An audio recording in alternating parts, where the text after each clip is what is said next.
Hello नमस्कार दोस्तों, 30 minute GS में आपका एक बार फिर से बहुत बहुत स्वागत है।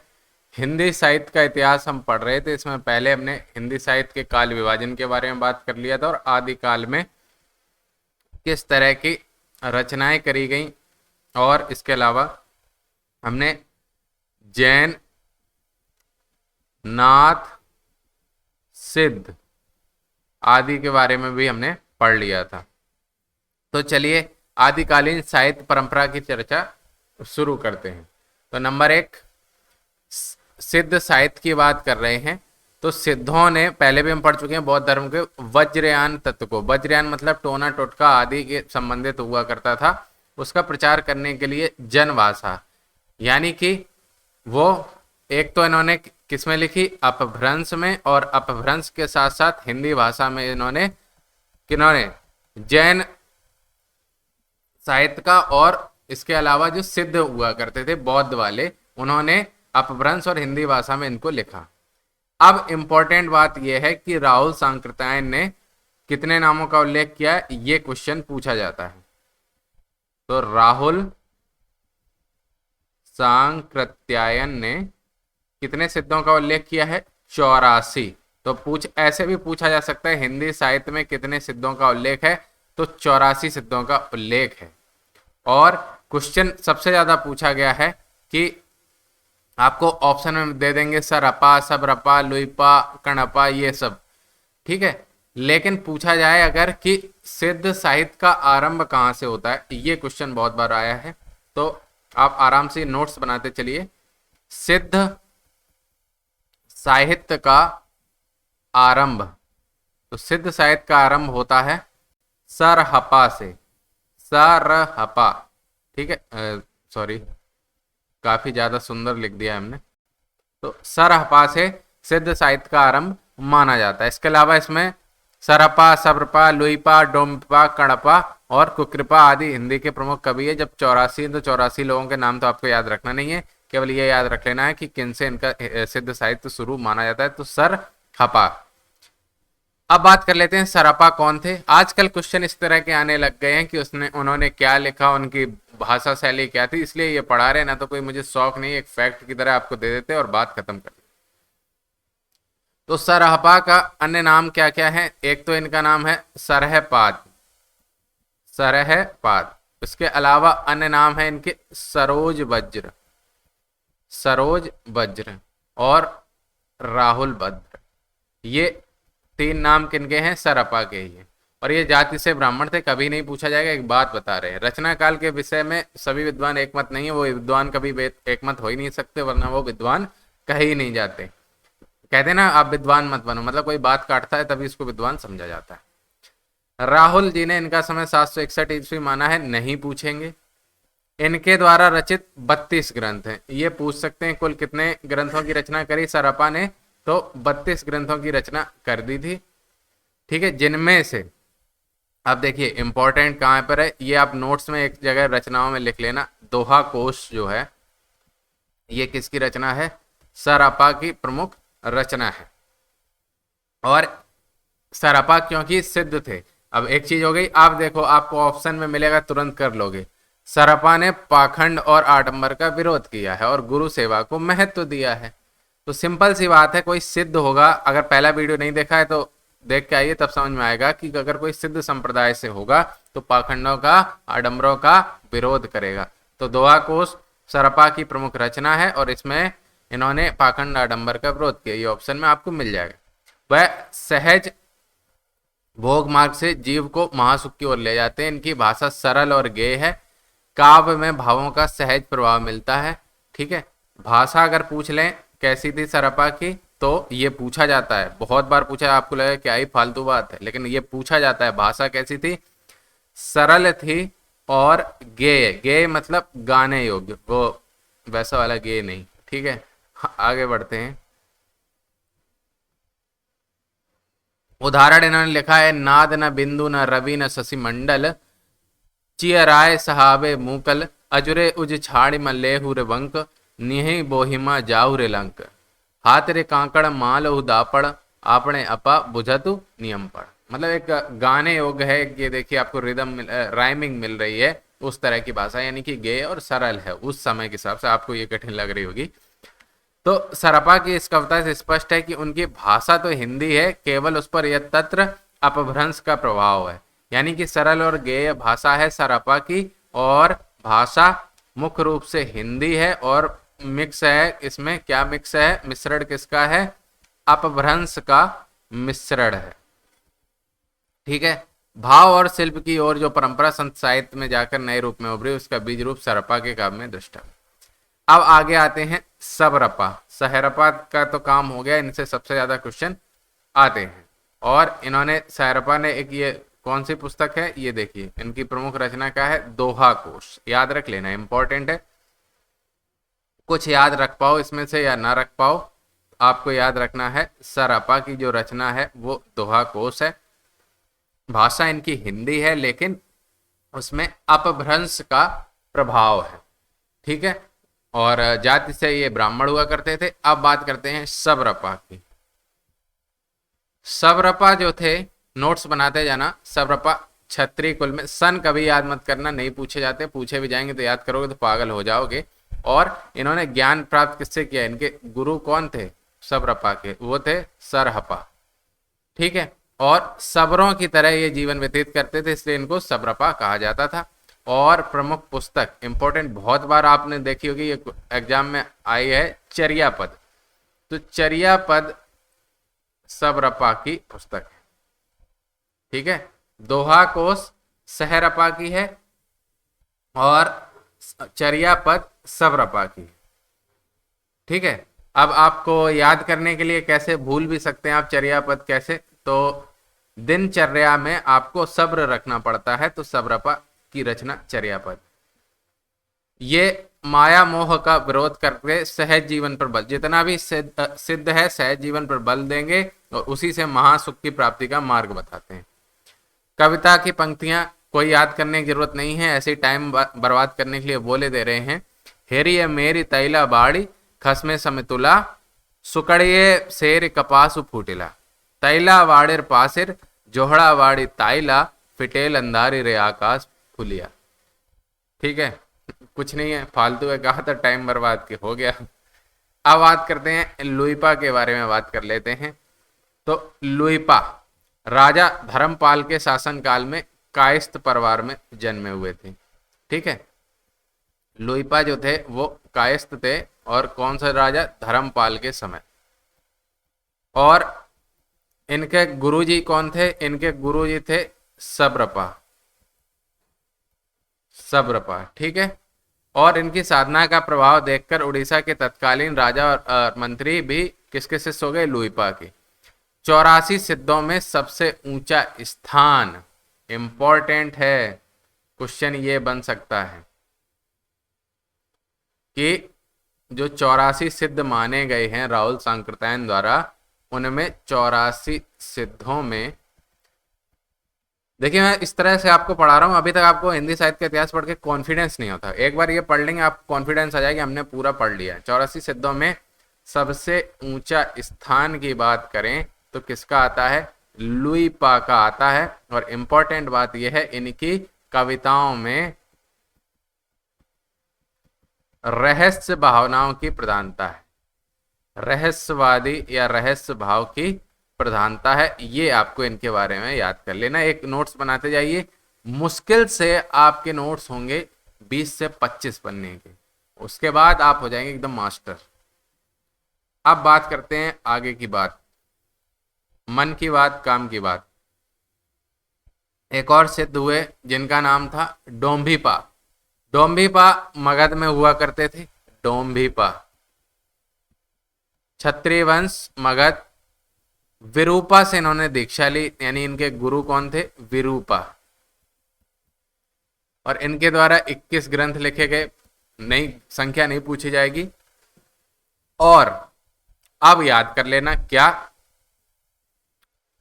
डोम्बी गीत का, डोम्बी गीत का, ये नोट्स में लिखते जाना। डोम्बी गीत का जो रचना है ये डोम्बीपा की है, नाम से ही समझ गए होंगे। इसके अलावा योगचर्या, योगचर्या जो है वो भी इन्हीं की रचना है। इसके अलावा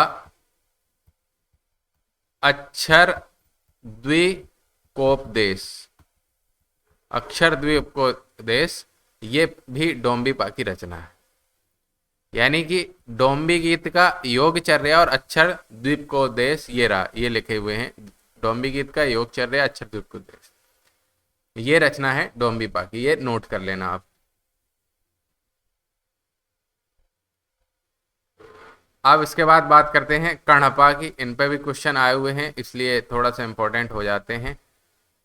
कर्णपा इंपॉर्टेंट इसलिए हो जाते हैं क्योंकि ये थोड़े से नॉर्थ के नहीं है।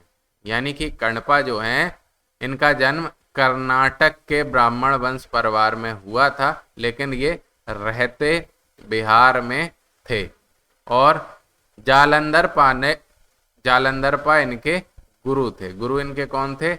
कर्णपा के, याद रख लेना, जालंधरपा इनके गुरु थे। इसके अलावा कई सिद्धों ने इनकी शिष्यता स्वीकार करी। इनके लिखे हुए कहा जाता है, इंपॉर्टेंट है ये याद कर लेना, 74 ग्रंथ लिखे हुए ऐसा माना जाता है। और अधिकांश किस विषय पर है? विषय वस्तु अगर पूछी जाए कर्णपा की तो दार्शनिक विषयों पर है। और दार्शनिक है विषय तो वो रहस्यवादी प्रकृति के अपने आप होंगे। तो रहस्यवादी प्रकृति के दार्शनिक विषय पर इन्होंने ग्रंथ लिखे 74 कर्णपा ने। मूल रूप से कर्नाटक के ब्राह्मण हुआ करते थे, बिहार में निवास करते थे। इन्होंने शास्त्रीय रूढ़ियों का भी खंडन किया है। अब बात करते हैं कुक्करीपा। नहीं, ये इतने इंपॉर्टेंट नहीं, इनके बारे में बस बेसिक जानकारी आपको नाम पता होना चाहिए, सुने सुने लगने चाहिए। कुक्करीपा, ठीक है। तो कुक्करीपा कपिलवस्तु, इसके ब्राह्मण कुल में कहीं पर इनका जन्म हुआ था, जन्म काल का पता नहीं है। और गुरु का नाम जरूर याद रख लेना, गुरु हैं इनके चरपटिया गुरु थे कुक्करीपा के। और इनके द्वारा 16 ग्रंथ लिखे जाते हैं, संख्या याद करने की जरूरत नहीं है। ये भी सहज जीवन के समर्थक थे। यानी कि नाथ जो हैं वो सहज जीवन के समर्थक होंगे, हिंदी भाषा में लिखते होंगे, अपभ्रंश का हिंदी पे प्रभाव होगा, रहस्यवादी भी प्रकृति होगी। और आगे इन्होंने पाखंडों का पुरजोर विरोध किया होगा। ठीक है, आगे बढ़ते हैं।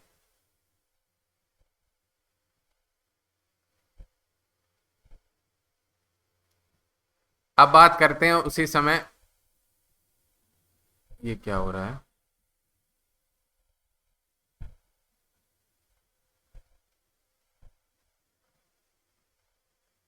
अब बात करते हैं आदिकाल में ही जैन साहित्यों के बारे में। देखिए, अगर आपने पहला वीडियो नहीं देखा है और यहाँ पर आप डायरेक्ट आए तो आपको फायदा नहीं होने वाला है। सिंपल सी बात है, फिर मुझे ब्लेम मत करिए।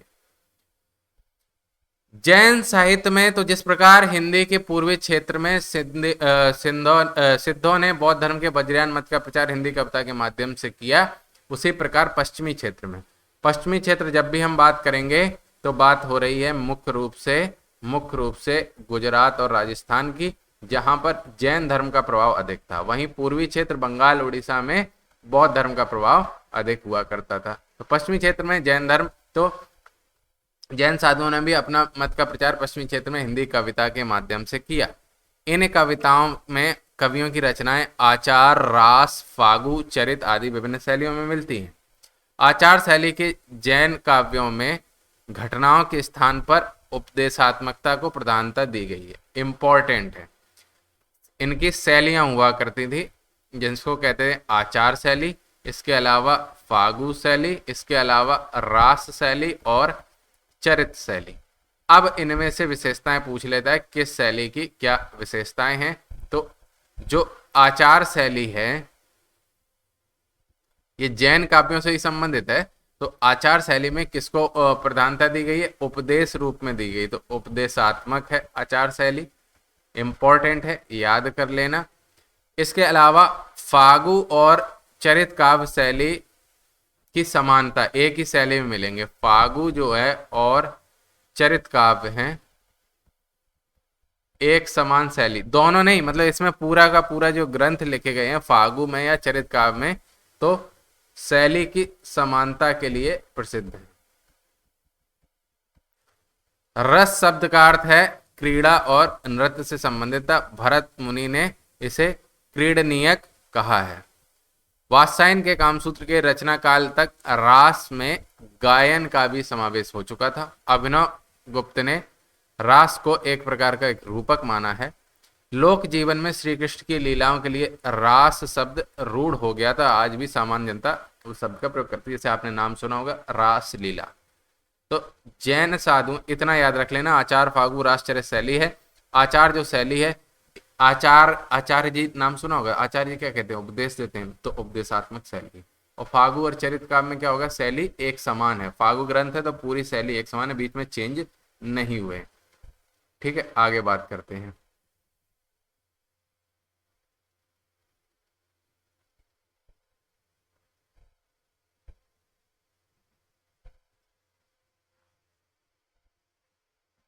अब जैन साहित्य लेखकों ने जो रास शैली थी, जैसे रास लीला होती वो वाली शैली, उसको प्रभावशाली रचना शैली का रूप दिया।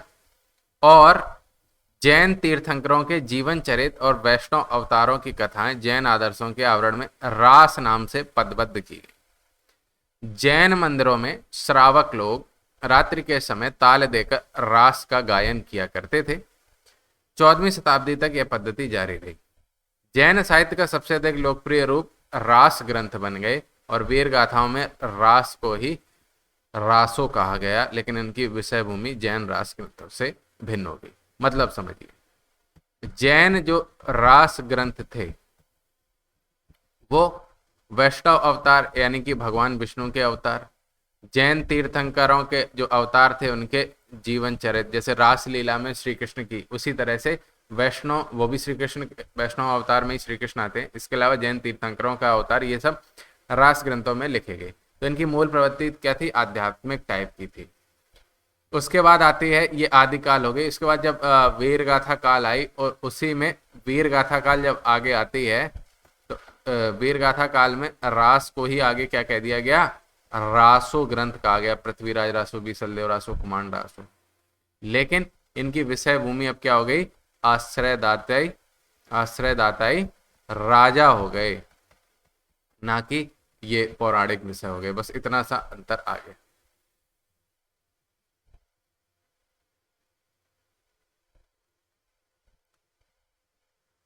आप पूर्वोक्त प्रमुख शैलियों के लिखित आदिकालीन हिंदी जैन साहित्य का संचित पढ़ता है, जैसे श्रावकाचार। तो देव, ये देखिए, ये पूछा जा सकता है, तो श्रावकाचार की रचना किसने करी? ये रचना करी देवसेन नामक जैन आचार्य ने। ठीक है, और सनन याद नहीं रखना है। अच्छे कवि, उच्च कोटि के चिंतक, ये सब नहीं। इन्होंने अपभ्रंश में दब्ब सहाब पयास नामक काव्य भी लिखा। किसने? देवसेन ने। ये भी याद रख लेना, दब्ब सहाब पयास, ये भी किसने लिखा? देवसेन ने ये लिखा। लेकिन ये किसमें था? अपभ्रंश में। और श्रावकाचार किसमें था? हिंदी में। ठीक है, देवसेन ने लिखा। हिंदी में इनकी अन्य रचनाएं हैं। लघुनय चक्र, ये भी देवसेन की रचना है, याद कर लेना। और दर्शन सार, ये भी देवसेन की रचना है। श्रावकाचार, दर्शन सार, दब सहाव पयास और लघुनय चक्र। ठीक है, और इसके अलावा कवि ने गृहस्थ के कर्तव्यों पर भी विस्तार से विचार किया है। इनकी और रचना दोहा छंद आदि में भी की है। इतना याद रखने की जरूरत नहीं, केवल ये रचनाएं याद कर लेना। इसके अलावा आगे बढ़ते हैं।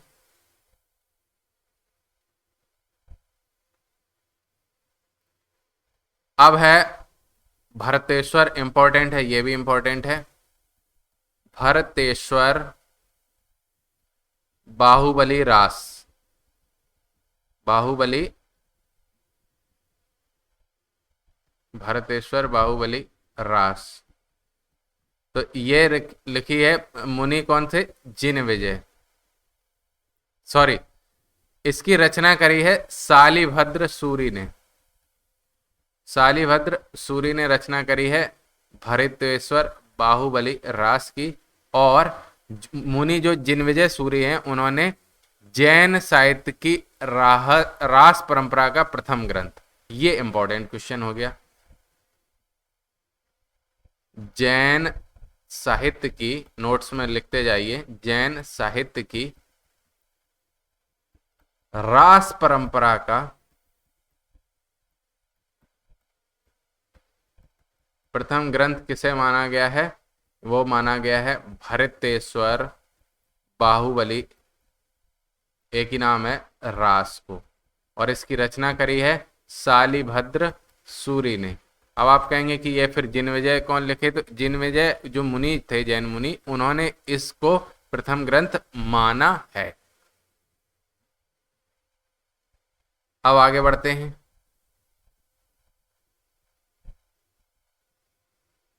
अब अगली कविता है या रचना है चंदन बाला रास। यह भी रास साहित्य है, जैनों से संबंधित है। 35 छंदों का लघु खंड काव्य है, कोई नहीं पूछ रहा। रचना सन 1200 के लगभग। आसगु नामक कवि ने, हाँ ये पूछेगा किस कवि ने करी? आसगु नामक कवि ने करी। और कहां पर? जालौर। जालौर है, जालौर नहीं है। जालौर माने कि आपका राजस्थान वाला हो गया। और इसकी कथा नायिका इंपॉर्टेंट है। अब ये किसमें कहानी किसके ऊपर है? तो कथा नायिका जो है वो है, यानी पात्र क्या है? चंदनवाला। चंदनवाला जो है वो है कथानायिका। और ये चंपा नगरी के राजा दधिवाहन की पुत्री थी। दधिवाहन की पुत्री थी चंदनवाला रास। ये आसगु नामक कवि ने लिखी है। एक बार क्या हुआ, कौशाम्बी के जो राजा थे शतानीक ने चंपा नगरी पर आक्रमण कर दिया, जिसमें उसका सेनापति चंदनवाला का अपहरण करके ले गया और एक सेठ को बेच दिया। सेठ की स्त्री ने उसे अपार कष्ट दिया। किसे? चंदनवाला को। और चंदनवाला अपने सतीत्व पर अटल रहकर सब दुख सहती नहीं, और अंत में महावीर से दीक्षा लेकर मोक्ष को प्राप्त हो गई। इस लघु कथानक पर आधारित यह जैन रचना करोड़ रस की गंभीर व्यंजना करती। करोड़ रस हो गई जब उन्हें दुख मिला है। और भाव सौंदर्य के जितने चित्र इसके रचयिता ने अंकित किए सभी ने उनकी काव्यनिष्ठा व्यंजित। तो चंदनवाला रास आसगु नामक कवि ने, जालौर राजस्थान में। कथानायिका चंदनवाला जो चंपा नगरी के राजा दधिवान की पुत्री थी। अब आगे बढ़ते हैं।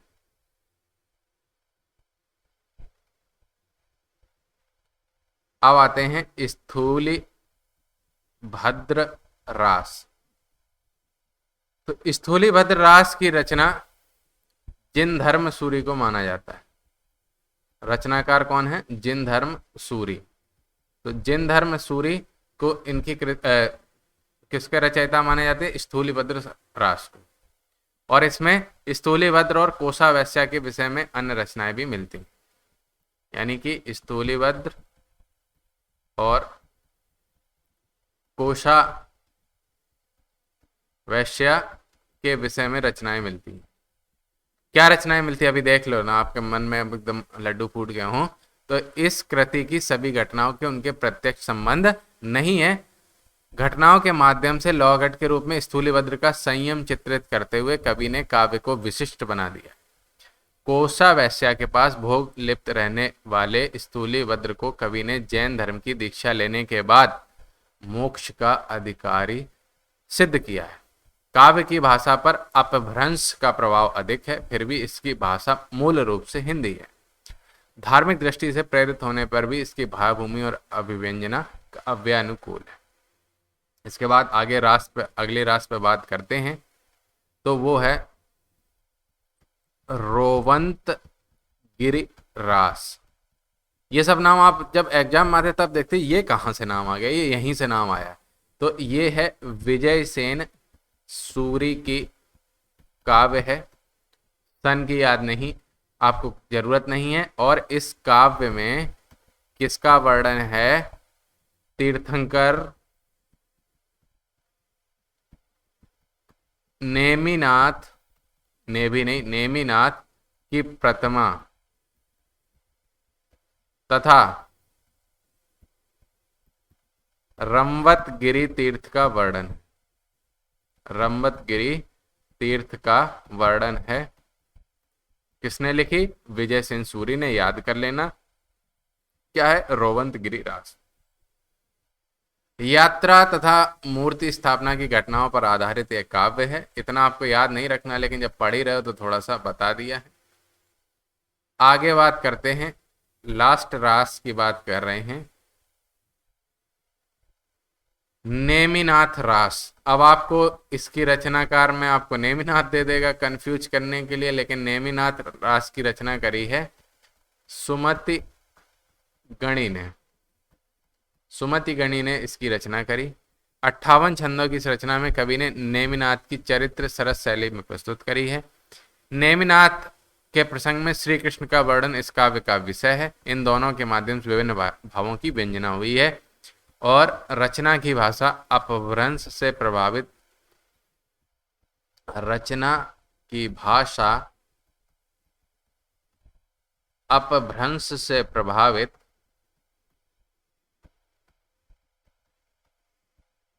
क्या होगी, राजस्थानी हिंदी होगी। और ये राजस्थानी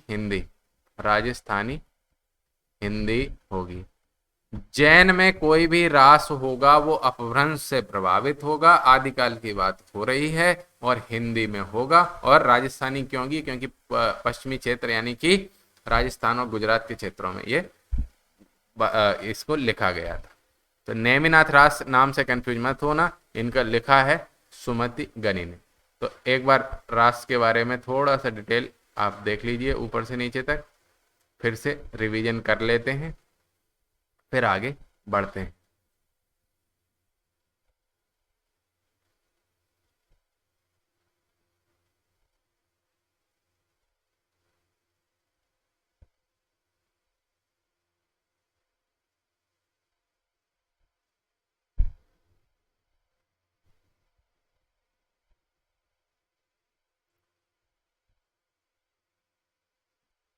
ठीक है, तो आदिकाल की बात हो रही थी। तो आदिकाल में जैन, नाथ और सिद्ध संप्रदाय प्रमुख हुए। राहुल सांकृत्यायन ने 84 सिद्धों को माना है। सिद्ध साहित्य का आरंभ सरहपा के माध्यम से किया जाता है। सरहपा की 32 रचनाएं भी मानी गई हैं। सरहपा के अन्य नाम की बात कर लेते हैं, तो उनका अन्य नाम है, सरहपा क्या हुआ करते थे, सिद्ध हुआ करते थे। सरहपा का अन्य नाम सरहपाद, सरोज वज्र या राहुल भद्र हुआ करता था। इनकी रचनाओं की बात कर लें, इंपॉर्टेंट नोट कर लेना, दोहा कोश हुआ करती थी सरहपा की रचना। इनकी भाषा सरल और गेय यानी कि गाने योग्य है। भाषा हिंदी और अपभ्रंश का मिश्रण है। कुछ कुछ राजस्थानी पुट भी देखने को मिलेगी। सॉरी, इसमें राजस्थानी नहीं है, अभी नहीं, रासो साहित्य में मिलेगी। इसमें हिंदी और अपभ्रंश का मिश्रण है। सरपा के बाद आते हैं सबरपा। सबरपा छत्री हुआ करते थे। इनके गुरु जो थे वो सरपा थे। सरपा स्वयं में ब्राह्मण थे और इनकी रचना जो है चर्यापद, ये सबरपा के द्वारा लिखी गई है। हमने आपको ट्रिक बताई थी कि किसी को दिनचर्या में सब्र रखने की जरूरत है, इसलिए इनको चर्यापद सबरपा याद रख लेना। इसके बाद लोईपा आते हैं, जो कायस्थ फैमिली में जन्मे राजा धर्मपाल के समय। इनके गुरु लोईपा के थे सबरपा और 84 सिद्धों में सबसे ऊंचा स्थान लोईपा का माना जाता है और कविताओं में इनके रहस्यवाद है, भावों की प्रधानता है। इसके बाद आते हैं होम्बिपा। इनके गुरु थे विरूपा, 21 ग्रंथ लिखे। और होम्बिपा नहीं, सॉरी, डोम्बिपा की बात हो रही है, सॉरी ये हा लिख दिया है हमने गलती से। तो ये डोम्बिपा की बात हो रही है और डोम्बिपा ने लिखा है डोम्बी गीत का, योगचर्या, अक्षर द्विकोपदेश। ये इनकी रचनाएं हैं। आगे बढ़ते हैं, अबे बढ़ जाओ आगे, नॉट रिस्पॉन्डिंग कर रहे हो।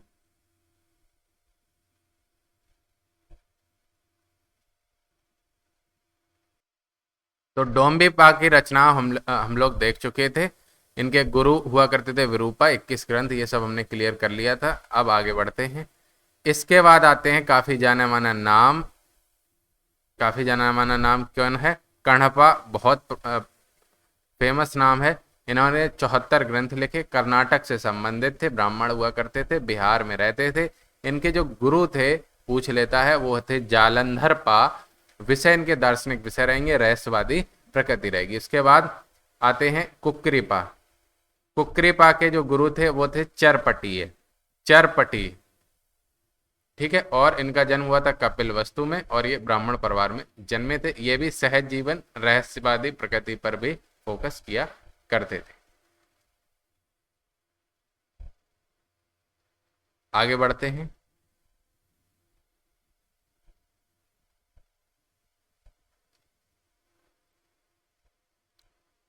फिर आता है जैन साहित्य। तो जैन साहित्य में क्या हुआ, फिर चलने लगी रास।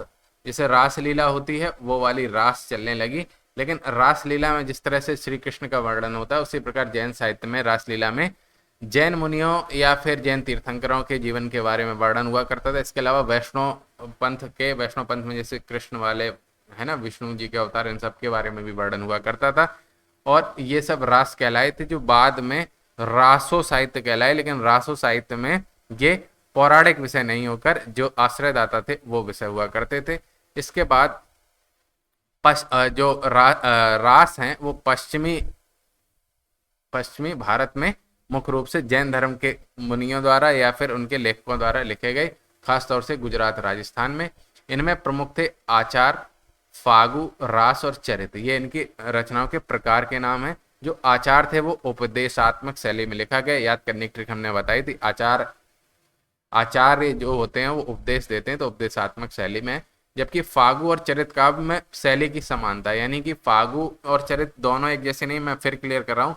मान लीजिए इंडिविजुअल फागु की बात हो रही, तो फागु में पूरी जो कोई ग्रंथ लिखा गया उसकी पूरी शैली एक जैसी होगी।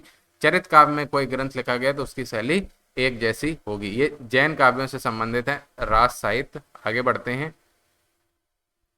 ये हम बता चुके हैं। जैन रास साहित्य, वैष्णव तीर्थंकर, वीर गाथा काल रास, रासो आश्रयदाते राजाओं के कारण। इसके बाद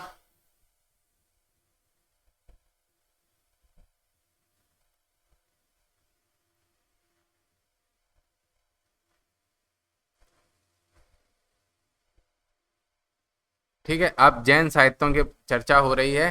तो जो श्रावकाचार्य जो है वो लिखा है देवसेन ने, ठीक है। और जो अपभ्रंश में लिखा था दब सहाय पयास, ये भी देवसेन ने लिखा है। इसके अलावा लघुनय चक्र और दर्शन सार, ये भी देवसेन की रचनाएं हैं, ठीक है। अब आगे नए नए क्या है, वही रास के बारे में ही चर्चा रिवाइज कर रहे हैं। तो आगे देखिए। उसके बाद जो आता है वो आता है भरतेश्वर बाहुबली रास। तो भरतेश्वर बाहुबली रास की रचना करी है शालिभद्र सूरी ने, नाम नोट कर लेना। और जो जैन मुनि थे जिन विजय, उन्होंने जैन साहित्य की रास परंपरा का प्रथम ग्रंथ माना है भरतेश्वर बाहुबली रास को, और जिसकी रचना करी शालिभद्र सूरी ने। इसके अलावा आगे बढ़ते हैं।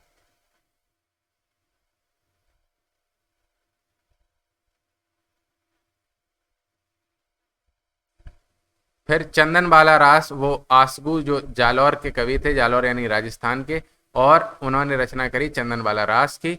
और जो इसकी कथा नायिका है, यानी कि जो इसका कैरेक्टर है वो चंदन बाला हैं। वो चंपा नगरी के राजा जो थे वो दधी वाहन की पुत्री हुआ करती थी। चंपा नगरी पर अटैक हुआ और चंदन बाला को किडनैप किया गया सेनापति के द्वारा। उन्हें विभिन्न प्रकार के कष्ट दिए गए। उसके बाद उन्हें वो जैन धर्म की दीक्षा ली, मोक्ष को प्राप्त किया। इसके बारे में वर्णन है चंदन बाला रास। इसके बाद बात करते हैं स्थूलीबद्ध रास की। तो ये जिन धर्म सूरी ने लिखा है, जिन धर्म सूरी ने इसकी रचना करी है। इसमें स्थूलीबद्ध और कोसा वैश्या के विषय वस्तु संबंधित है, जिसमें स्थूलीबद्ध कोसा वैश्या के आगोश में या कह सकते हैं उनसे संबंधित हुआ करते थे। उसके बाद वो उनसे विरक्ति पाके और उन्हें भगवान की दीक्षा लेके और उन्हें मोक्ष की प्राप्ति होती है। इसका वर्णन लिखा है स्थूलीबद्ध रास में जिनधर्म सूरी ने। इसके बाद आता है रोवंत गिरी रास। ये लिखा है विजय सेन सूरी ने। और इस काव्य में तीर्थंकर नेमिनाथ जी की प्रतिमा और रमवत गिरी तीर्थ का भी वर्णन किया गया है, ठीक है। आगे बढ़ते हैं।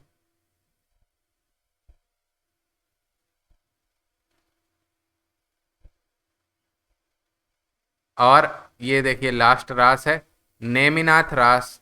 इसकी रचना करी है सुमति गणी ने। रचना की भाषा अपभ्रंश से प्रभावित है और राजस्थानी हिंदी इसमें मिक्स होगी। कोई भी जैन साहित्य होगा उसमें राजस्थानी हिंदी मिक्स होगी। और रचना की भाषा अपभ्रंश प्लस हिंदी आपको मिल जाएगी आदिकाल के जैन ग्रंथों में।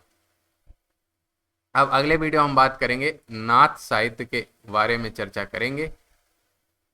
तब तक के लिए बहुत बहुत धन्यवाद। चैनल पर नए हैं, चैनल को सब्सक्राइब कर लीजिए। इसी तरह से अगर आपको चाहिए हिंदी के बाद हिंदी ग्रामर की भी इसी तरह, मतलब देखिए अब क्या है, एग्जाम में हमेशा बुक से आ रहा है तो मैं बुक से ही पढ़ा रहा हूँ आपको। अब ऐसा नहीं है अधूरा अधूरा पढ़ा, कंप्लीट पढ़ा रहे हैं। अगर आप इसी तरह से पढ़ना चाहते हैं तो चैनल को सब्सक्राइब कर लीजिए, चैनल को सपोर्ट करिए। अगर चैनल बढ़ता दिखाई देगा तो हम और भी ज़्यादा मेहनत करेंगे। तो चलिए वीडियो को यहीं समाप्त करते हैं। इसके बाद पार्ट 3 आएगा जिसमें नाथ साहित्य के बारे में हम चर्चा करेंगे।